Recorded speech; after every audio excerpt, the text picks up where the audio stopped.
여러분 안녕하십니까? 11월 8일 월요일 이룸경제 뉴스입니다. 지난주 금요일 뉴욕 증시가 또다시 동반 사상 최고치 기록을 새로 썼습니다. 목요일장에서 홀로 하락 마감했던 다우지수가 가장 높은 상승률을 기록했고 S&P 500은 무려 7거래일 연속 상승세를 이어간 것인데요. 예상보다 좋았던 10월 고용시장과 미국 제약사 화이자가 개발한 먹는 코로나19 치료제 효능이 89%에 달한다는 소식 덕분이었습니다.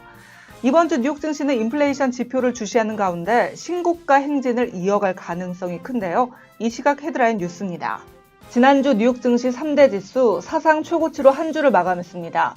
다우지수 전주 대비 1.42% 올랐고 S&P 500은 2% 넘게 뛰었습니다.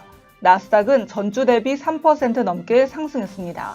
이번 주도 연준 위원들의 연설이 이어집니다.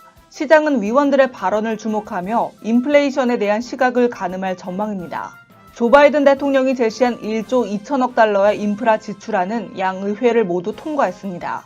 이번 주에는 월트 디즈니, 페이팔, 버진 갤럭틱, 트리버드 바이저, AMC, 텐센트 등이 실적을 발표합니다. 유럽 주요국 증시도 일제히 상승 마감했습니다. 화이자의 먹는 치료제 덕에 여행 관련주의 주가가 급등했고 증시 전반에도 훈풍이 불었다는 분석입니다. 코로나19 재확산과 심각한 전력난 등 악조건 속에서도 중국의 지난달 수출이 큰 폭으로 증가했습니다. 정부가 먹는 형태의 코로나19 치료제 40만 4천 명분의 선구매 계약을 이달 안으로 완료하겠다고 밝혔습니다. 라면값이 약 13년 만에 가장 큰 폭으로 올랐습니다. 원재료 가격 급등으로 빵, 식용유, 소금 등 기타 가공식품 가격도 오름세를 이어갔습니다.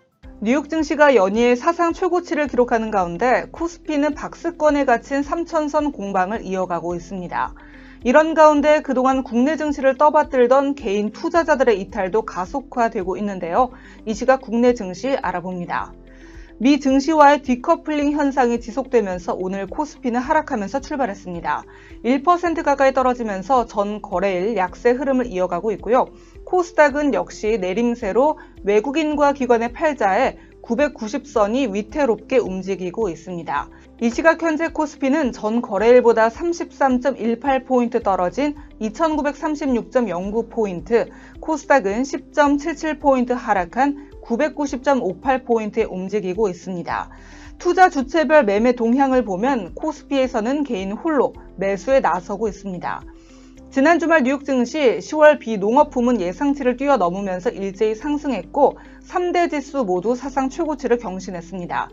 현재 시가총액 상위 종목 보면 거의 모든 종목이 조정받고 있는 가운데 카카오페이가 상장 이후 처음으로 주가가 15만 원대까지 미끄러진 모습이고요. 화이자가 코로나19 치료제를 개발했다는 소식에 국내 바이오주가 일제히 약세를 보이고 있습니다. 반면 기아는 외국계 매수의 3거래일째 상승 흐름을 지속하고 있습니다. 이 시각 현재 일본 증시는 오르면서 거래되고 있습니다.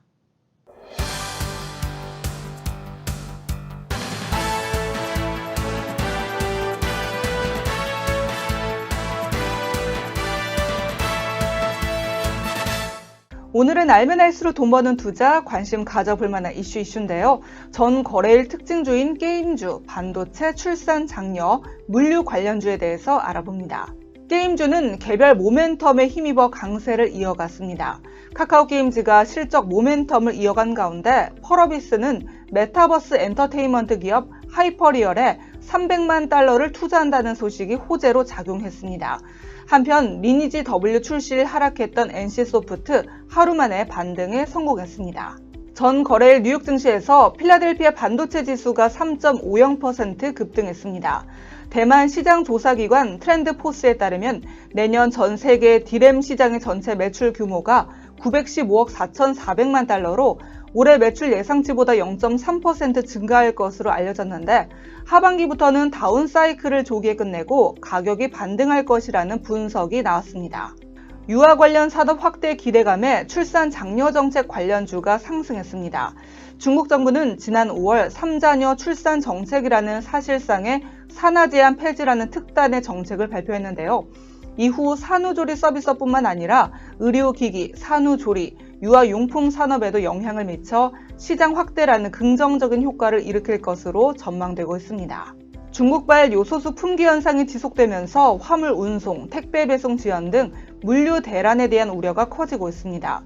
언론에 따르면 소형 택배차 배송의 경우 당장은 버틸 수 있는 상황이지만 사태가 장기화될 경우 타격이 불가피할 것으로 전망되고 있습니다. 지금까지 이슈 짚어봤고요. 이어서 오늘의 경제 일정입니다.